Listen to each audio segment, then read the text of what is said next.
Good afternoon, everyone.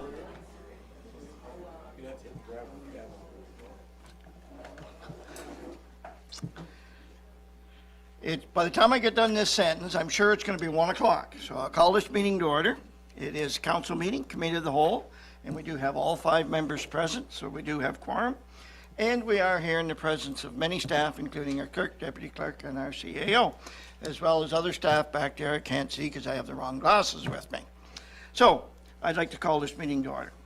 First order of business is the land acknowledgement statement.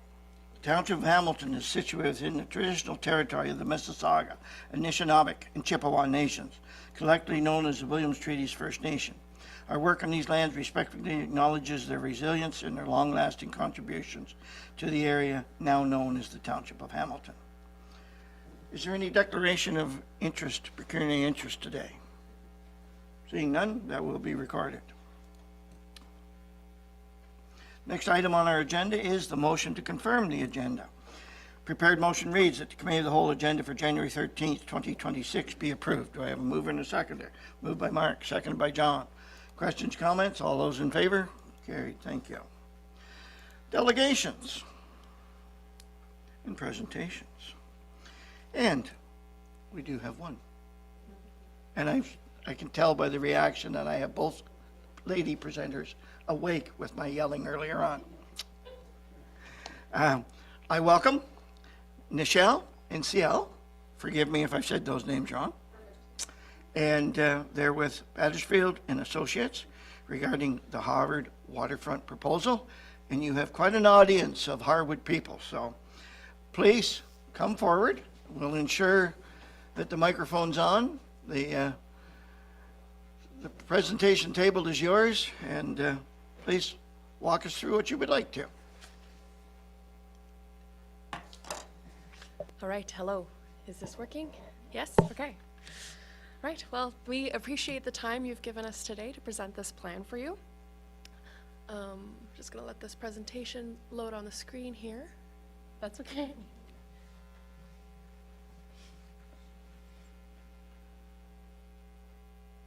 There we go. Yeah, you can go to the next slide. So just a brief introduction. As previously introduced by Scott, my name is Nichelle Leeson. I'm a senior landscape designer for Battersfield & Associates, and it's a landscape architectural firm in Peterborough. This is my associate, Ciel Pinto. She is also a landscape designer for the Battersfield & Associates. Battersfield & Associates has been in Peterborough from the beginning for over 40 years. And we have lots of experience working in municipalities across Ontario, and we specifically like to work in communities like these ones. Local, smaller, we can have more discourse with the local community on these projects. We have expertise working on several projects with a special focus in waterfront revitalization, public parks, open space design, as well as community engagement and consultation. Next slide. This presentation is going to be broken out into 2 pieces. I'll be doing just a really brief overview of what the design process was to date, and then Ciel will take it over to present the final concept. Next slide. So, the design process. Next slide. We were contracted back in June of 2025. That's supposed to say 2025 to begin the development of the conceptual master plan for Harwood waterfront, which I believe all of you are familiar with.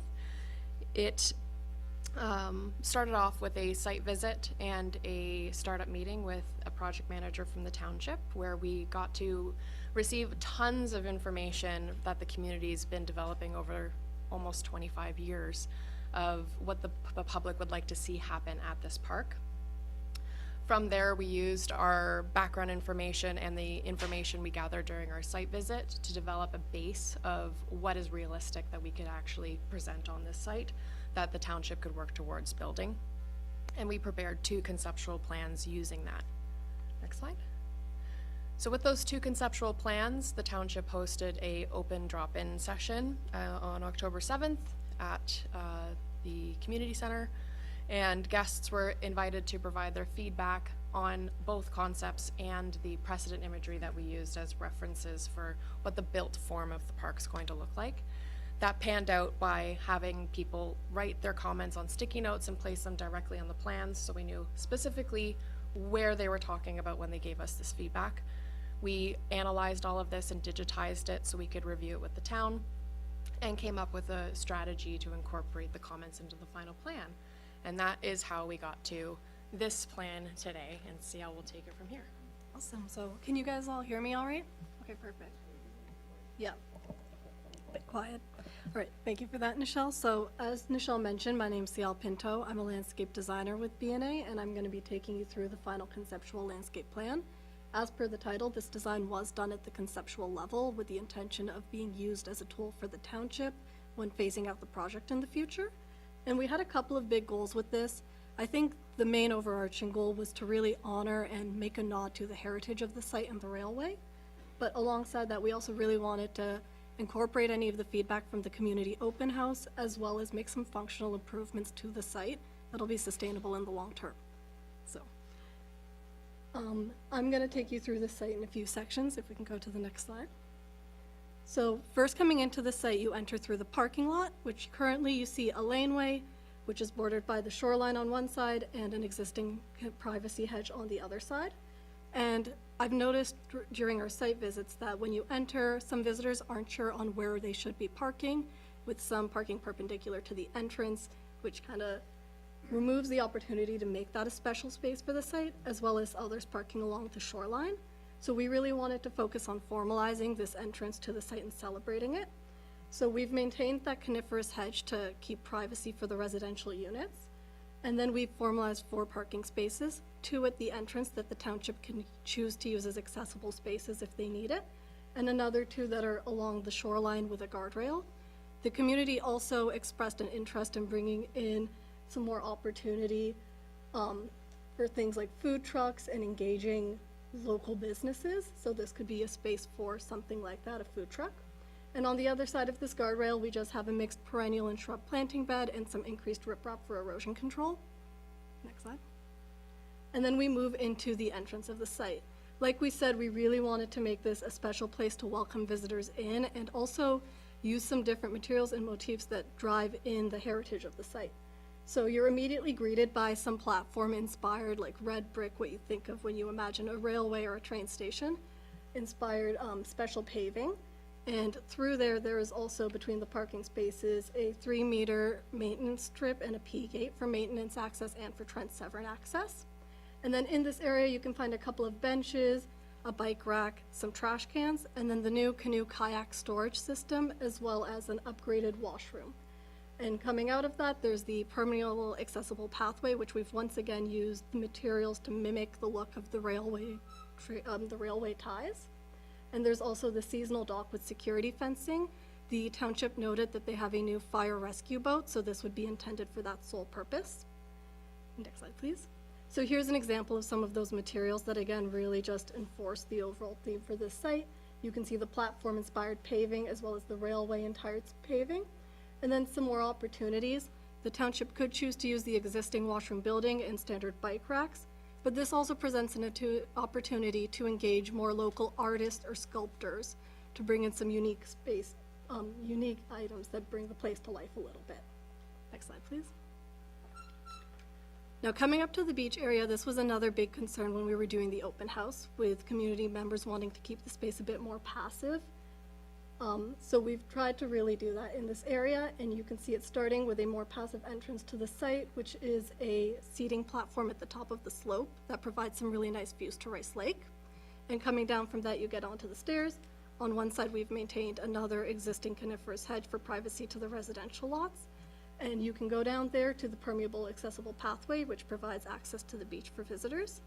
On one end of that pathway, there's an area with some picnic tables for some casual seating that's backed by another mixed perennial and shrub planting bed with a stone wall. And on the other side of the accessible pathway, you have the beach space.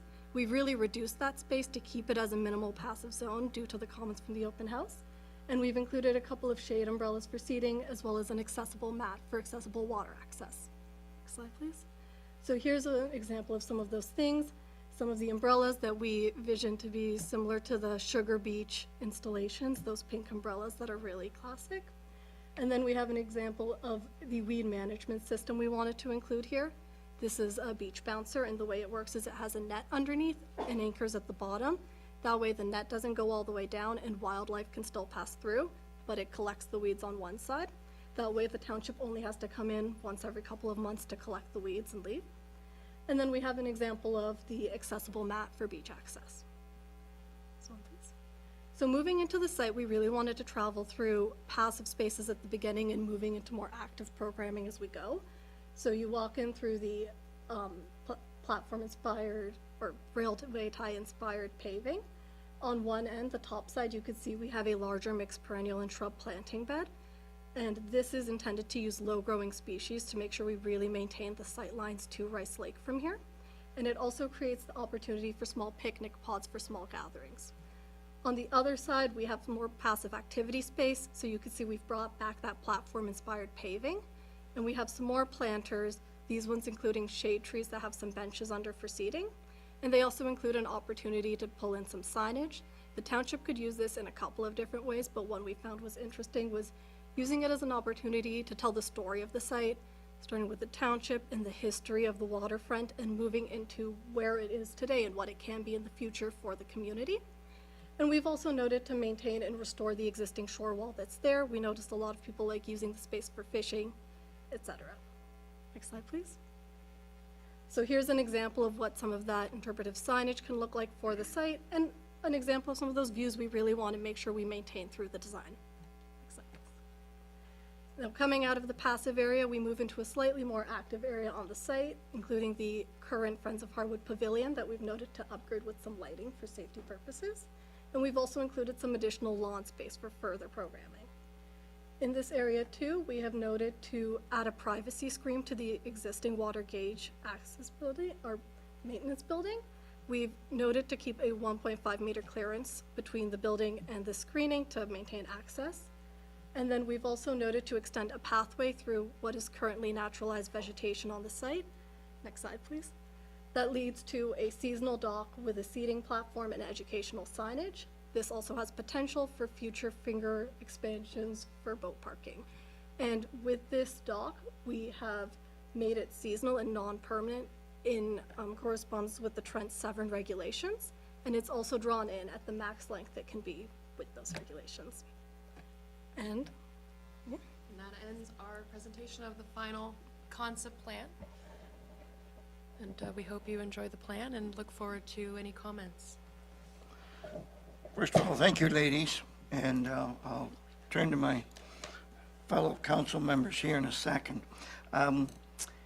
Any costing done at this point in time, or are we too early for that? Yeah, it's a little early. The intent of this plan was to provide an image of what the township could be working towards. Okay. We did provide phasing recommendations to help strategize where fundraising could begin, but no formal cost estimate was prepared as part of this project. Thank you. I'll turn to my council members. Any questions? John, you want to go first? Yes, thanks for the presentation, appreciate that. Going back to number 10 in your presentation, seating platform on top of the slope. That slope is quite steep. Are you coming up that railway road and then you're going to have it right beside the roadway, or is it down off the? Yeah, Existing correct. road. So if you look at the plan, the area that you're referring to is the upper right-hand corner. We propose having a guardrail system to separate the vehicular traffic and the seating area, and it would be nestled at the top of that slope. And that slope, to provide the stairway, would have to be regraded to allow for that. So you would be redesigning that slope to accommodate that platform. Okay, so you're telling me there's steps going from roadway, guardrail, down to the platform? No, the platform is at grade with the roadway. Okay. And then the stairs would go down to the beach. So it's meant for a higher viewing platform. So if you want to come look at the sunset across the park as opposed to going down into it. So it is wheelchair accessible? From the upper area, yes. Yeah, thank you very much. Mark? Yeah, thank you for your presentation. Couple of questions. How many did you have at your open house? How many from the public? Believe the total was 27. yes, it was in the high 20s around that number. Yeah, it was just under 30. It was an advertised open house on the website, and it was a 2-hour session. Most people came within the first hour, and stayed and talked with each other. So there was a lot of communication as people were working through their comments, which was quite nice for us to see the feedback. It was quite directed. Okay, and then has this, I guess, finished product been presented to the public out there, or are they aware of it at all, or is this the first opportunity to As far as show I it? understand, this plan has been circulated to the public. The project manager on the town side, Trevor Clapperton, would be the one better to answer that, but we did not present this as a formal final plan to the public. Okay. Yeah, Trevor, have you had comments from the public on this? Through you, Mayor Jip. So they had done two plans, original plans that were presented to the public for comments. When they received their comments, they come up with this plan, and this is the first time that it's being presented Okay, to so then council. in the final draft, will it be presented to public for? The plan was not to go back to the public. We received the public comments from the two and come up with this one plan. Okay. I'm just curious to what some of the neighboring households along that drive think of the final plan. I mean, it would be nice to know. Again, we had 27 people out. We did advertise it within the community and on our website. Yeah. A lot of the neighbors were there in Were they? attendance. Okay, okay, that's good to know. Great, thank you, because I mean, it does look, I mean, what you're presenting looks quite, In this final plan, it doesn't vary much from the two concepts that we showed. It really actually marries the two that we did. So everything here has been seen by the public in some fashion. So none of this is new in terms of it being brand new to everyone's eyes, but how it's been put together is. because it's quite attractive and it's quite doable. I think over time, it could be doable, so. Thank you. Thank you. Larry? Oh, thank you, through you, Mr. Mayor. Thanks for the presentation. You both have done a great job of capturing the heritage and the concept that was put forward by the Friends of the Waterfront. A couple of questions that I have is, have you planned to do any recovering of land? Or are you retaining what's existing there and just doing the shoreline with rocks? In other words, are you going to expand the land surface there? Into the water, you mean? Yeah. So with the regulations set forth by the Trans-Severn Waterway and Parks Canada, in order to do that, you'd have to be doing a permitting process, which would be outside of this scope. That's a next level of detail. So we've retained what the current footprint is. Okay, and what have you done to alleviate any damage from the ice, from the lake? I mean, was there studies done with regards to ice flow? We've noticed there used to be a lot more land there in the past. I mean, we've lived there since, well, the family's been there since 1924, and that's disappeared, and mainly from the cause of the ice degradation of the land.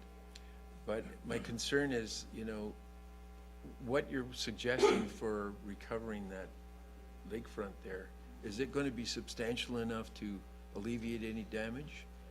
So that's again a next level of detail design. In our presentation, we did provide, we noted to enhance the shoreline using riprap, and that's the first step towards protecting more erosion.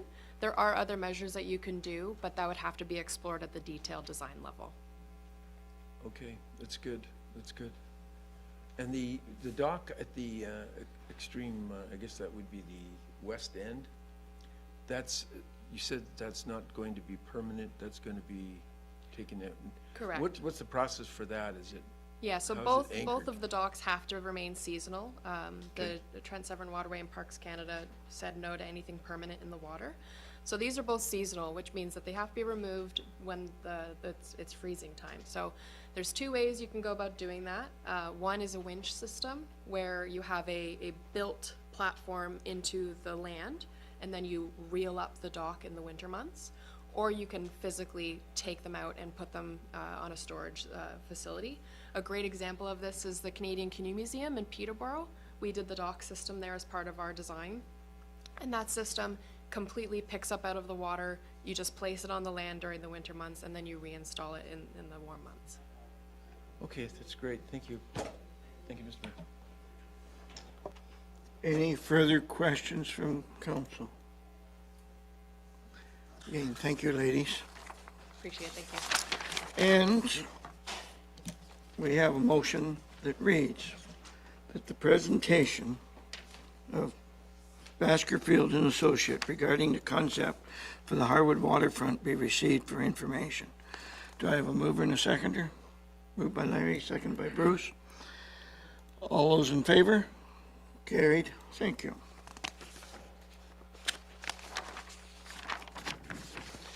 Because we only had one presentation today, we're actually in a position to adjourn.